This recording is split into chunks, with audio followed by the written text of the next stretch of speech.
कल तक हो गया था आपका विजयनगर का व्यापार कैसा था।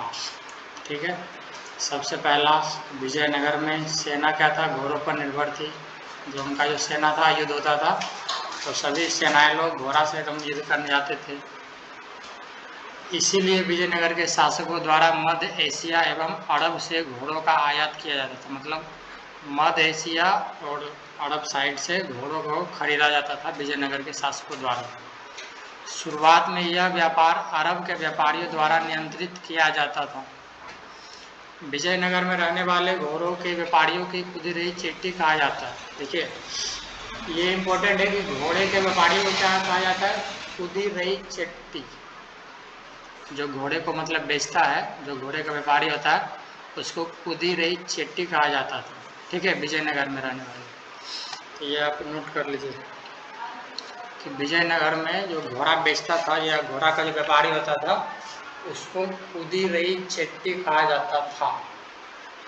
उसके बाद आपका ये भी नोट करिएगा कि विजयनगर फेमस था मसालों, रत्न और वस्त्र के लिए। ये तीन चीज़ के लिए वो वहाँ का व्यापार मतलब प्रसिद्ध था, मसाला, रत्न और वस्त्र।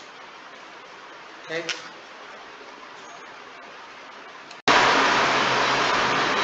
हो गया। आगे आपका विजयनगर की जनता जो थी समृद्ध थी और यहाँ पर महंगी विदेशी वस्तुओं की मांग अधिक थी। मतलब जो महंगा विदेश का वस्तु मिलता था वो विजयनगर में उसका मांग बहुत ज़्यादा था। उच्च व्यापार के कारण राज्य को उच्च राजस्व प्राप्त होता था और इसी वजह से राज्य समृद्ध थे। मतलब ज़्यादा व्यापार होता था और महंगा महंगा वस्तु मिलता था, इसीलिए उस राज्य को समृद्ध माना गया था। ठीक है, विजयनगर का अगर व्यापार आपका पूछा जाएगा तो व्यापार में यही कि विजयनगर में जो सेना थी घोड़ा पर निर्भर थी। विजयनगर के शासकों द्वारा मध्य एशिया एवं अरब से घोड़ा का आयात किया जाता था। यह व्यापार अरब के व्यापारियों द्वारा नियंत्रित किया जाता था। विजयनगर में रहने वाले घोड़े के व्यापारियों को खुदी रही चिट्ठी कहा जाता था और प्रसिद्ध था। विजयनगर सबसे ज़्यादा मसालों, रत्न और वस्त्र के बाजार के लिए सबसे ज़्यादा प्रसिद्ध था। जनता भी वहाँ का समृद्ध थी और क्योंकि वहाँ पे महंगी विदेशी वस्तु, जो विदेश का महंगा महंगा चीज़ होता था, उसकी मांग अधिक थी वहाँ पे विजयनगर में। ठीक है, और उच्च व्यापार के कारण राज्य को उच्च राजस्व प्राप्त होता था। ठीक है, अब यहाँ का विजयनगर के शाही केंद्र के महत्व को विशेषकर उनकी महत्वपूर्ण इमारत को स्पष्ट करें। जो विजयनगर में इमारत बनाया गया था वो सबके बारे में दिया हुआ। तो सबसे पहले शाही राज्य केंद्र बस्ती के दक्षिण पश्चिम भाग में स्थित था। जो जहाँ पे राजा रहते थे, शाही राज्य के केंद्र, तो वहाँ का कहाँ पे था, दक्षिण पश्चिम भाग में स्थित था। इनमें 60 से ज़्यादा मंदिर स्थित थे जो राजाओं की धार्मिक रुचि को दिखाता था। ठीक है, जो शाही राज्य केंद्र बनाया गया था, इनमें 60 से ज़्यादा मंदिर बनाए गए थे जो राजाओं की धार्मिक रुचि को दिखाता था। राजा पूजा करने जाते थे वही मंदिर में। ठीक है, इसी क्षेत्र में एक विशाल संरचना पाई गई है जिसे राजा का भवन कहा जाता है और यहाँ पे 2 प्रभावशाली मंच थे। ठीक है, इसी क्षेत्र में क्या है, विशाल मतलब बनाया गया था कुछ, जिसमें जिसे राजा का भवन कहा जाता है। मतलब वहाँ पे सिर्फ राजा जा सकते थे। ठीक है, और कोई आम जनता मतलब नहीं जा सकता या कोई मंत्री नहीं जा सकता था, सिर्फ राजा जाता था। ठीक है, यहीं पर 2 प्रभावशाली मंच थे जिन्हें सभा मंडप और महानब्बे डिब्बा कहा जाता है। ठीक है, ये जो 2 प्रभावशाली मंच थे उनका नाम था सभा मंडप और महानब्बे डिब्बा। यही 2 मंच थे विशाल संरचना में। सभा मंडप किसको, तो यह एक ऊंचा मंडप है जो चारों ओर से दोहरी दीवारों से घिरा हुआ है और इसके बीच में एक गली है। मतलब सभा मंडप क्या है, एक ऊंचा मंडप है जो चारों ओर से घिरा हुआ है दीवारों से और इसके बीच में एक गली है, उसी को सभा मंडप बोलते हैं। इसके बीच में कई स्तंभ है और इन स्तंभ पर इस मंच की दूसरी मंजिल टिकी हुई। बीच बीच में मतलब पिलर दिया हुआ है स्तंभ को, जैसे अभी पिलर देते हैं साइड साइड में, पहले वही स्तंभ बोलते हैं। तो इसके बीच में कई स्तंभ है और इन स्तंभ पर इस मंच की दूसरी मंजिल टिकी हुई है। ठीक है, दूसरी मंजिल पर जाने के लिए सीढ़ियाँ बनी हुई है, रास्ता जाने के लिए सीढ़ियाँ बनी हुई है। इसमें सभी स्तंभ बहुत पास पास है, इसलिए इनके बीच काफ़ी कम खुला स्थान बचता है। मतलब जो स्तंभ बनाया गया है बहुत ही पास पास है, एक यहाँ बना दिया गया, एक यहाँ पे बना दिया है, इसीलिए क्या है, स्पेस थोड़ा कम है, काफ़ी कम खुला स्थान बचता है उस जगह में। कम जगह होने की वजह से इतिहासकार इस मंडप का आकृति समझ नहीं पाए, क्योंकि सॉरी आकार होगा, गलती से लगा, आकार समझ नहीं पाए क्योंकि इन स्तंभों के बीच की यह जगह बैठने एवं किसी प्रकार की सभा आयोजित करने के लिए पर्याप्त नहीं थी। सही बात है, क्योंकि अब पिलर क्या है, बहुत सटा सटा दिया था, एक यहाँ पे दिया था स्तंभ, एक यहाँ पे, तो वहाँ पे ना बैठ सकता था ना कोई सभा कर सकता था। तो वही है कि इतिहासकार का इस मंडप का आकार समझ नहीं पाए कि क्या बनाया गया, तो यही इन स्तंभों के बीच कोई बैठने का जगह नहीं था, ना ही कोई सभा कराया जा सकता था इस जगह सभा मंडप में। ठीक है, ये समझिए कि यह एक ऊंचा मंडप था जो चारों ओर दीवार से घिरा हुआ है और इसके बीच में एक एक गली रहता है जाने के लिए। ठीक है, और क्या है, स्तंभ बनाया गया था बीच बीच में, और स्पेस बहुत कम था, क्योंकि मतलब बहुत ही, एक यहाँ बना दिया एक यहाँ, मतलब पूरा सटा सटा बनाया था, इसीलिए स्पेस कम था, तो ना वहाँ पे कोई बैठ सकता था और ना ही कोई सभा कर सकता था। ठीक है, ये सभा मंडप में। दूसरा है महानव्य डिब्बा। ये देखिए, ठीक है, महानव्य डिब्बा एक विशालकाय मंच है, मतलब बहुत ही बड़ा विशालकाय मंच है। यह 11,000 वर्ग फीट के क्षेत्र में फैला हुआ है। ठीक है, यह क्या है, 11,000 वर्ग फीट के क्षेत्र में फैला हुआ है एवं इसकी ऊंचाई लगभग 40 फीट तक है। इस मंच के आधार पर कुछ बहुत ही सुंदर चित्र मिले हैं, मतलब ये मंच जो बनाया गया था इसमें कुछ सुंदर चित्र भी मिले हैं। तो ये क्या है, ये सभा मंडप से बहुत ही बेहतर है। इसमें स्तंभ था, स्तंभ भी सटा सटा बनाया गया था, जो खाली गली जैसा था, जाने के लिए गली बना हुआ था। लेकिन क्या है, ये बहुत ही विशालकाय मंच है। यह 11,000 वर्ग फीट के क्षेत्र में फैला हुआ है एवं इसकी ऊंचाई लगभग 40 फीट तक है, और इस मंच के आधार पर कुछ बहुत ही सुंदर चित्र मिले। ठीक है, महानव्य डिब्बा क्लियर, इसको हम भेज देते, ये दोनों। चलिए आगे देखिए, इससे जुड़े महोत्सव, मतलब यही दोनों से जुड़ा महोत्सव भी था, त्यौहार था। तो इस पर क्या है, बड़े बड़े मेलों का आयोजन किया जाता है। ठीक है, इससे दोनों से सभा मंडप और महानव्य डिब्बा से जुड़ा महोत्सव भी मनाया जाता था। तो बड़े बड़े मेलों का आयोजन किया जाता था, मुख्य रूप से हिंदू त्योहारों जैसे दशहरा, दुर्गा पूजा आदि पर इन मेलों का आयोजन किया जाता है। ठीक है, मतलब हिंदू त्यौहार का, जैसे दुर्गा पूजा आ गया, दोनों सेम ही है, दशहरा दुर्गा पूजा एक ही बोलते हैं। तो इन्हीं त्योहारों के आधार पर मतलब मेला का आयोजन किया जाता था। इस अवसर पर धर्म अनुष्ठानों का आयोजन किया जाता था, जिसमें मूर्तियों की पूजा की जाती थी। ठीक है, अपना अपना धर्म का अनुष्ठान किया जाता था और मूर्तियां की पूजा की जाती थी। जानवरों की बलि दी जाती थी, दुर्गा पूजा में दिया जाता है ना, खस्सी काटता, बकरी काटता सब अपना, तो जानवरों की बलि दी जाती थी और राज्य के अश्व की पूजा की जाती थी। अश्व मीन्स क्या, अश्व मीन्स क्या होगा, पर्यायवाची शब्द है, अश्व मीन्स मूर्ति, घोड़ा, अश्व मीन्स घोड़ा होता है। ठीक है, होता है पहले, अभी किसके पास घोड़ा है, ये हम पहले पढ़ रहे हैं, जब राजा लोग जीते तभी राजा है कोई, अभी तो प्रधानमंत्री या मुख्यमंत्री चलता है, पहले ना राजा चलता है, अब गाड़ी चलता है, बस एक से एक गाड़ी आ गया है।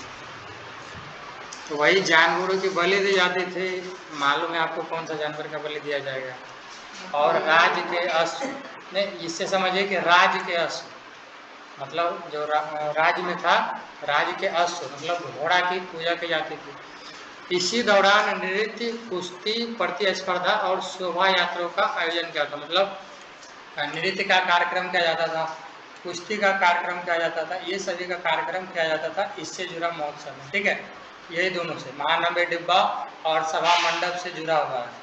ये बड़ा बड़ा मेला का आयोजन करते थे, मुख्य रूप से हिंदू त्योहारों जैसे दशहरा या दुर्गा पूजा में इन मेलों का आयोजन करते थे। इस पे क्या धर्म अनुष्ठान का आयोजन किया जाता था, जिसमें मूर्तियां की पूजा की जाती थी, और क्या जानवर की बलि दी जाती थी, और राज्य के घोड़ा की पूजा की जाती थी। और इसी दौरान और भी कार्यक्रम होते थे, जैसे नृत्य होता था, कुश्ती होता था, ये सब कार्यक्रम भी आयोजन करवाया जाता था। ठीक है, और एक आपका है, अपने त्योहार के अंतिम दिनों में राजा अपने नायकों की सेना का निरीक्षण करते थे और साथ ही राजा को उपहार भी देते थे। लास्ट में जब त्योहार का अंतिम दिन रहता था तब नायकों की सेना का निरीक्षण करता था राजा, और राजा को उपहार भी दिया जाता था। ठीक है, अब देखिए आपका मंदिर के बारे में आया, जो हम बोले थे कि कल पढ़े थे इसके बारे में, ऊपर में था ना, विट्ठल मंदिर, कमलपुरम मंदिर, ये सारा मंदिर था। अब इसके बारे में डिटेल्स, ये सब राजा बनाया था। तो सबसे पहले विट्ठल मंदिर पूछता है, 5 नंबर में पूछेगा पक्का। इस चैप्टर से आपका लगभग 10 से 15 नंबर का क्वेश्चन से निकाल देते। खाली सब्जेक्टिव का बात करो, ऑब्जेक्टिव पूछेगा तो अपना मारिएगा। नहीं पूछेगा, हाँ भर दीजिए। कैसे भरिएगा, नहीं पूछेगा? हाँ तो भर दीजिए, जब कुछ याद नहीं रहेगा तो भर दीजिएगा। खाली पेज खाली नहीं छोड़ना है, पेज खाली छोड़िएगा तो नहीं, पेज कभी नहीं खाली छोड़ना, पेज खाली छोड़ दिएगा तो हो जाएगा कल जाना।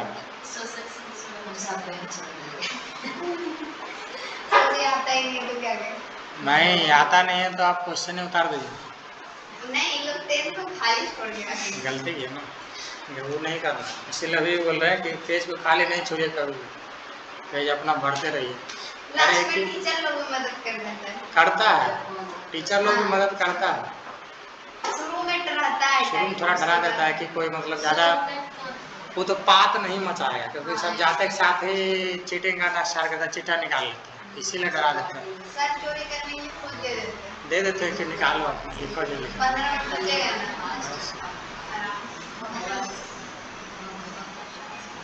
चलिए देखिए विट्ठल मंदिर, तो यह क्या है, एक सुदृढ़ और दर्शनीय मंदिर था। दर्शनीय मीन्स क्या, दर्शन लायक, जो मंदिर फेमस है, जो दूर दूर से दर्शन करने जाते हैं, वह ये सुदृढ़ और दर्शनीय मंदिर था, विट्ठल मंदिर। यहाँ दीवार के नीचे से ऊपर तक तांबे के पात्र से बने हुए। इस मंदिर का दीवार देखिए किस चीज से बना था, तांबे के पात्र से बना हुआ। ठीक है, दीवार। मंदिर की छत पर जानवर की मूर्तियां बनी हुई थी, मंदिर की छत पर जानवर की मूर्तियां बनी थी। मंदिर के अंदर 2500 से 3000 जले हुए दीपक मिले हैं। ठीक है, ये सब इतिहासकार खोले थे। ठीक ना, यहाँ के पत्थर पर स्त्री, कोमल फूल, जानवरों की चित्र की नक्काशी की गई। मतलब जब खोया गया था, इसके पत्थर पर स्त्री का चित्र मिला था, कोमल फूल मिला था और जानवर मिला था, जानवर का चित्र मिला था। ठीक है, यहाँ के आंगन में सूर्य देवता के ग्रेनाइट के रथ बने, सूर्य देवता जो रथ पे बैठते हैं वो भी चित्र मिला था, सूर्य देवता के ग्रेनाइट के रथ बने हुए। ठीक है, जिनके पहिए आज भी घूमते हैं, मानना है कि जिनके पहिए क्या आज भी घूमते हैं, परंतु सरकार ने इसको घुमाने पर बैन कर रखा। ठीक है, कि ये जो सूर्य देवता का रथ था उसका पहिया आज भी घूमता है, लेकिन सरकार ने इस घुमाने पर बैन कर रखा है, कि उसको रोक के रखा है। और यहाँ पे विष्णु जी की पूजा की जाती है। तो सबसे इम्पोर्टेंट, विट्ठल मंदिर में विष्णु जी की पूजा की जाती है। ठीक है, बाकी ये दर्शनीय मंदिर था। इसका दीवार के नीचे से ऊपर तक तांबे का पात्र बना हुआ था। मंदिर की छत पर जानवर की मूर्तियाँ थी और मंदिर के अंदर कितना दीपक जला होता था, 2500 से 3000 के बीच में। यहाँ के पत्थर पर चित्र मिला था, स्त्री का, कोमल फूल का, जानवरों का चित्र मिला था। ठीक है, विट्ठल मंदिर ये। दूसरा मंदिर आपका क्या है, हजारा राम मंदिर, सॉरी हजार राम मंदिर, ऐसा कैसा नाम रहता है। ये क्या है, राजकीय केंद्र में स्थित मंदिर है। मंदिर में हजार राम मंदिर, मतलब राज्य में ही स्थित है ये हजार राम मंदिर। अत्यंत दर्शनीय है। इसका प्रयोग संभवतः केवल राजा और उनके परिवार द्वारा ही किया जाता था। मतलब ये मंदिर वो राजा जाते थे या उनके कोई परिवार जाता था इसके अंदर, हजार राम मंदिर। इस विशालकाय मंदिर, यह क्या विशालकाय मंदिर है और इसकी दीवार पर रामायण की कथाओं का चित्रों के रूप में उकेरा गया। मतलब इसके दीवार पर रामायण का जो कथा है उसका चित्र मिला हुआ है, इसी कारण से इसे हजार राम मंदिर कहा जाता है। ठीक है, एक क्वेश्चन यहाँ से भी बनता है कि हजार राम मंदिर का नाम क्यों हजार राम मंदिर पड़ा। तो दीवार पे रामायण की कथा का चित्र का उल्लेख हुआ है, इसीलिए इसका नाम हजार राम मंदिर पड़ा।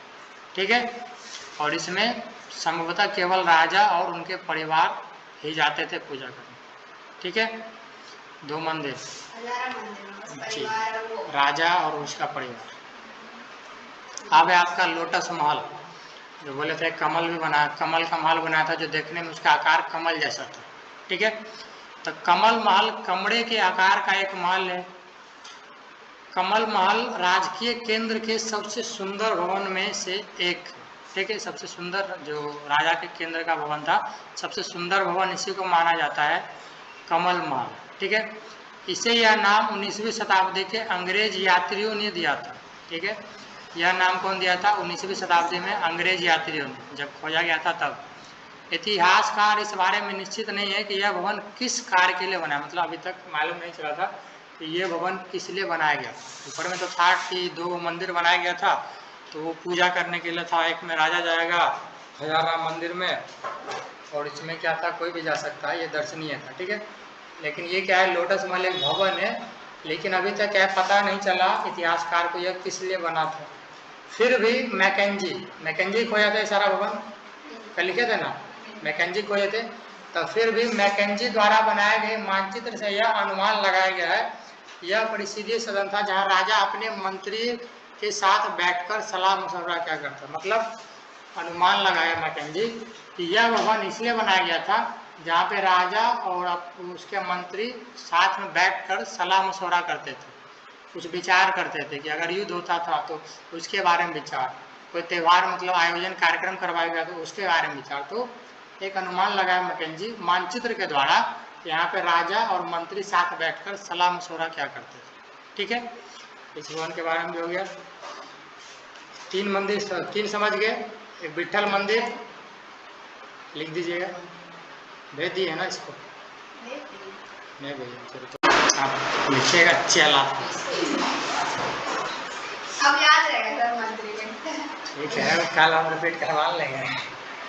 पहले देखिए विजयनगर का जल प्रणाली, कि जल का व्यवस्था वहाँ पे कैसा था। ऐसे तो विजयनगर क्षेत्र चारों तरफ से नदियों से घिरा हुआ था, कल ही पढ़े थे कि वहाँ पे चारों तरफ नदी था, पहाड़ भी था, तो लेकिन जल प्रणाली बना था। उसे क्या, विजयनगर क्षेत्र चारों तरफ से नदियों से घिरा हुआ था, परंतु मुख्य राजधानी विजयनगर जल के स्रोतों से काफी दूर थी। परंतु जो राजधानी था विजयनगर जल के स्रोतों से काफी दूर था। विजयनगर के पास स्थित तुंगभद्रा नदी से एक प्राकृतिक जल कुंड का निर्माण होता था। इसी जल कुंड से विजयनगर में पानी पहुंचाया जाता था।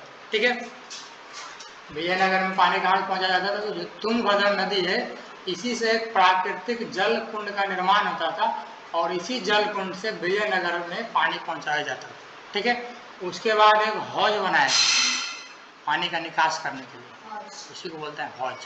ठीक है, तो क्या हौज होता है, देखिए तुंगभद्रा और कृष्ण नदी से कुछ छोटी छोटी जल धाराएं निकलती है। इन जल धाराओं पर का निर्माण किया गया था, वही हौज के लिए। ठीक है, कि तुंगभद्रा और कृष्ण नदी से छोटी छोटी धाराएं निकलती है, कुछ इधर जाती है कुछ उधर जाती है, दोनों को मिलाकर इन जल धाराओं पर का निर्माण किया गया था। इन बांधों से पानी को मानव निर्मित जलाशय की ओर ले जाया जाता था, और इन्हीं जलाशय को क्या कहा जाता है, हौज। ठीक है, तो हौज वही तुंगभद्रा और कृष्ण नदी से जो छोटी छोटी धाराएं निकलती थी, वो क्या है, मानव क्या करता था, अपने निर्मित जलाशय की ओर ले जाया जाता था, और इन्हीं जलाशय को हौज कहा जाता है। ठीक है, इनमें से एक महत्वपूर्ण हौज जलाशय था, हौज या जलाशय दोनों सेम ही है, जिसका नाम क्या था, कमलपुरम जलाशय। कल इसके बारे में बात कहते हैं। ठीक है, तो ये एक हौज बनाया गया था कमलपुरम नाम, महत्वपूर्ण हौज था पानी का निकास करने के लिए विजयनगर में। ठीक है, नहर, इसी के साथ कुछ छोटी छोटी नहर का निर्माण किया गया, जो विजयनगर के अलग अलग क्षेत्र में पानी की पूर्ति क्या करता था। इसमें सबसे इम्पोर्टेंट नहर थी हिड़िया नहर। चलिए नोट करिए, सबसे इम्पोर्टेंट नहर विजयनगर का कौन था, तो हिड़िया नहर। ठीक है, सबसे इम्पोर्टेंट विजयनगर का नहर तो हिड़िया नहर। ठीक है,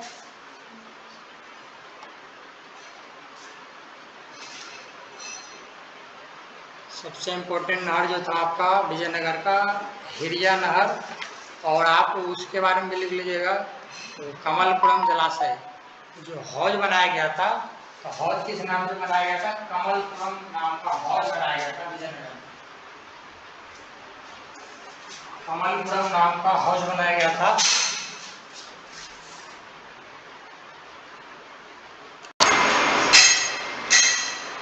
कैसी थी भौगोलिक स्थिति दोनों के? तुंगभद्रा नदी और विजयनगर में उत्तर पूर्व दिशा में बहने वाली तुंगभद्रा नदी के पास एक बड़ा प्राकृतिक जलकुंड मतलब पानी का तालाब है। यह विजयनगर की खासियत को बढ़ाता है और इस इलाके के चारों तरफ ग्रेनाइट की सुंदर पहाड़ियाँ फैली हुई है। चारों तरफ पहाड़ियों से घिरा हुआ था विजयनगर, तो चारों तरफ क्या है? ग्रेनाइट की सुंदर पहाड़ियाँ फैली हुई जो शहर को चारों ओर से घेरे हुए लगती है। ठीक है, ये भौगोलिक का बात कर रहे हैं, तुंगभद्रा नदी और विजयनगर के भौगोलिक स्थिति। ठीक है, तो जलकुंड था पानी का तालाब, और यही क्या है? विजयनगर की खासियत को बढ़ाता है। चारों तरफ ग्रेनाइट का सुंदर पहाड़ था जो शहर को चारों ओर से घेरे हुए लगती थी। इन पहाड़ियों से कई छोटी छोटी जलधाराएं निकलती थी जो जाकर तुंगभद्रा नदी में मिलती थी। ठीक है, कई कई छोटी छोटी नदी का जलधारा निकलता था इस पहाड़िया से जो जाके तुंगभद्रा नदी में मिलता था, और इन जलधाराओं के पास बांध बनाकर अलग अलग आकार के हौज बनाए गए थे। ठीक है, इन्हीं जलधाराओं के पास में बांध बनाकर अलग अलग हौज बनाया गया था ताकि पानी का निकास हो सके। ठीक है, क्योंकि इस इलाके में बारिश कम होती थी, इसीलिए पानी को इकट्ठा करने और उसे शहर तक पहुंचाने के लिए बहुत अच्छे इंतजाम किए गए थे। ठीक है, इस इलाके में क्या बारिश बहुत कम होता था, तो पानी का निकास करने के लिए और इकट्ठा करने के लिए बहुत अच्छे अच्छे इंतजाम किए गए थे। तो जैसे कमलपुरम जलाशय और हिरिया नहर, इसके कुछ अच्छे उदाहरण। ठीक है, अच्छे उदाहरण कौन है? कमलपुरम जलाशय जो हौज था, और हिरिया नहर था जहाँ से हम पानी का निकास करते थे विजयनगर में। ठीक है, तो भौगोलिक स्थिति अगर पूछा जाएगा तो सिंपल है, आप तो भौगोलिक भी कर सकते हैं। चारों तरफ पहाड़ से घिरा हुआ था। तुंगभद्रा नदी क्या है? कुंड बनाया गया था, प्राकृतिक कुंड, और वही क्या है? वहाँ से पानी का निकास होता था विजयनगर में। बहुत सिंपल है। और छोटा छोटा की जलधारा निकलती थी पहाड़ से होकर, और इन्हीं जलधाराओं के पास बांध बनाकर अलग अलग प्रकार के हौज बनाए जाते थे। हौज बन जाता था, अपना पानी का निकास होता था। ठीक है, भौगोलिक स्थिति आप ऐसे कर सकते हैं। ठीक है, प्राचीन राजधानी तो कमलपुरम जलाशय, पुराना राजधानी कमलपुरम जलाशय। अभी आपका कितना बचा हुआ है देखते हैं। कमलपुरम, हिरिया नहर, पतन, लास्ट है पतन, आज खत्म कर। कमलपुरम जलाशय के बारे में पढ़ते हैं। तो सर्वाधिक महत्वपूर्ण हौजों में एक का निर्माण 15वीं शताब्दी के शुरुआत सालों में हुआ, जिसे आज कमलपुरम जलाशय कहा जाता है। 15वीं शताब्दी में बनाया गया था कमलपुरम जलाशय। ठीक है, इसे हम आज भी कमलपुरम जलाशय कहते हैं। इस हौज के पानी से न सिर्फ आसपास के खेतों को सींचा जाता था, अपितु इसे एक नहर के जरिए राजकीय केंद्र तक भी ले जाया जाता था। ठीक है, खाली सिर्फ खेत को सींचा नहीं जाता था, और भी जो नहर था इसी हौज के जरिए दूसरे नहर में पानी को पहुंचाया जाता था। ठीक है, कमलपुरम जलाशय हौज के जरिए खाली ये खेत को नहीं कि खेत में पानी दे दिए उतना में नहीं, और भी जो दूसरा नहर था अगर उसमें पानी कम गया तो वहाँ भी पानी को पहुँचाया जाता था। ठीक है, ये कमलपुरम जलाशय के बारे में।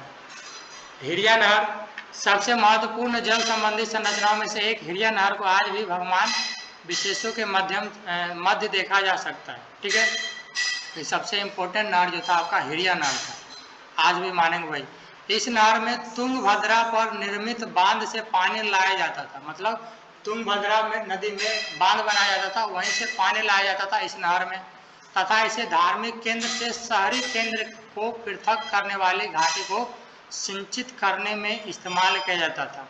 कि धार्मिक केंद्र से मतलब वही धर्म का केंद्र से शहर केंद्र को पृथक करने वाली घाटी को सिंचित करने में इस्तेमाल किया जाता था इस नहर का। शायद इसका निर्माण संगम वंश के शासक द्वारा करवाया गया था। ये नोट कर लीजिए तो कि हिरिया नहर जो था संगम वंश के शासक द्वारा करवाया गया था हिरिया नहर। ठीक है, हिरिया नहर का निर्माण कौन किया था? तो संगम वंश के शासक। सबसे पहला कारण पतन का पड़ोसी राज्य से शत्रुता। ठीक है, जो पड़ोसी राज्य था, आसपास का राज्य था, उससे शत्रुता था। एक ये भी कारण है विजयनगर का पतन। विजयनगर के शासक सदैव पड़ोसी राज्य से संघर्ष करते रहे, लड़ाई करते रहते हैं। बहमनी के राजाओं से विजयनगर नरेशों को झगड़ा हमेशा होता रहता था, मतलब जो दूसरे राज्य से हमेशा झगड़ा हमेशा होता रहता था।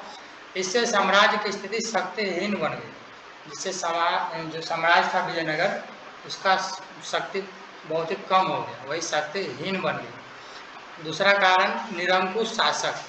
अधिकांश शासक निरंकुश शासक थे। वो जनता में जो मतलब राजा थे, शासक, वो क्या थे, जनता में लोकप्रिय नहीं थे। जनता उतना भाव नहीं देता था या उतना मानता नहीं था राजा को। तो दूसरा कारण ये भी है पतन का कि निरंकुश शासक जनता में लोकप्रिय नहीं बन सके। तीसरा आयोग उत्तराधिकारी। कृष्णदेव राय के बाद उसका भतीजा अच्युत राय राजगद्दी पर बैठा। वह कमजोर शासक था और उसकी कमजोरी से गृह युद्ध छिड़ गया। ठीक है, जब कृष्णदेव राय जब तक राजा थे तब तक विजयनगर ठीक था और अच्छा से चल भी रहा था। लेकिन जब उसका भतीजा अच्युत राय राजगद्दी पर बैठा, वो क्या बहुत ही कमजोर शासक था और उसकी वजह से, उसकी कमजोरी से क्या हुआ, गृह युद्ध, मतलब अपने में ही युद्ध छिड़ गया। उसके बाद कारण है बीजापुर का आक्रमण। जब कृष्णदेव राय उड़ीसा के बीजापुर से लड़े थे तब तो जीत गए थे, लेकिन जब ये राजा बना उसका भतीजा, तब फिर हार का सामना करना पड़ा। तो जिन दिनों विजयनगर साम्राज्य गृह युद्ध में लिप्त था, उन्हीं दिन उड़ीसा के राजा प्रतापरुद्र, गजपति तथा बीजापुर के शासक इस्माइल आदिल ने विजयनगर पर आक्रमण कर दिया। दो शासक मिलकर आक्रमण किया था। सबसे पहला क्या, उड़ीसा के राजा प्रतापरुद्र गजपति और तथा बीजापुर के शासक इस्माइल आदिल ने दोनों मिलकर विजयनगर पे आक्रमण कर दिया। ठीक है, तब जाके विजयनगर का हार हुआ। हालांकि उड़ीसा का राजा तो हार कर चले गए, लेकिन बीजापुर के राजा ने विजयनगर के किले पर अपना अधिकार कर लिया। उड़ीसा के राजा को हार मिल गया, लेकिन जो बीजापुर का राजा था वो क्या है, जीत गया, विजयनगर का हर एक किला पे अपना अधिकार कर लिया। ठीक है, तो इसीलिए पतन का कारण है वो। तो ये 3-4 कारण है। सबसे पहला पड़ोसी राज्य से शत्रुता, जो आसपास के राज्य था उससे हमेशा लड़ाई चलता रहता था।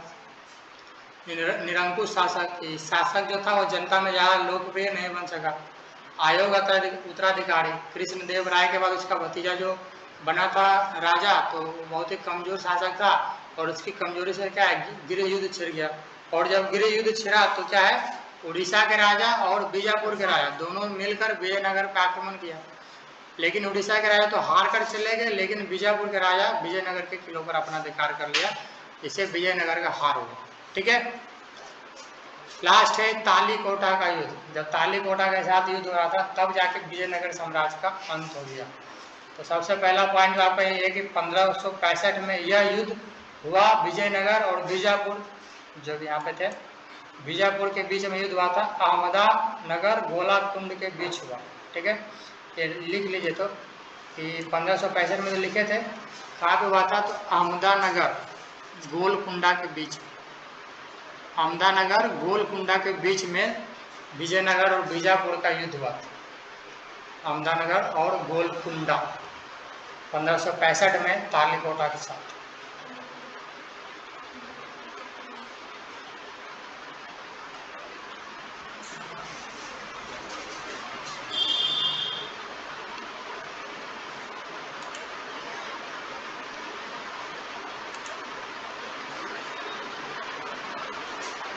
हो गया।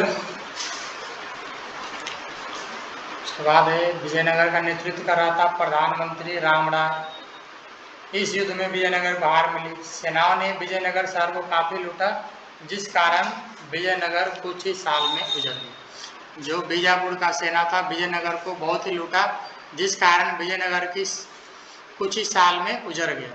ठीक है, नेतृत्व ये प्रधानमंत्री वहाँ पे वही मंत्री होगा रामराय कर रहा था। उसके बाद और इसी युद्ध को राजसी तांगड़ी के युद्ध के नाम से जाना जाता है। ये भी लिखिए, बीजापुर और विजयनगर का जो युद्ध चला था, तो इसी युद्ध को राजसी तांगड़ी के युद्ध के नाम से जाना जाता है। ठीक है, राजसी तांगड़ी के युद्ध के नाम से जाना जाता है विजयनगर और विजयपुर का युद्ध। ठीक।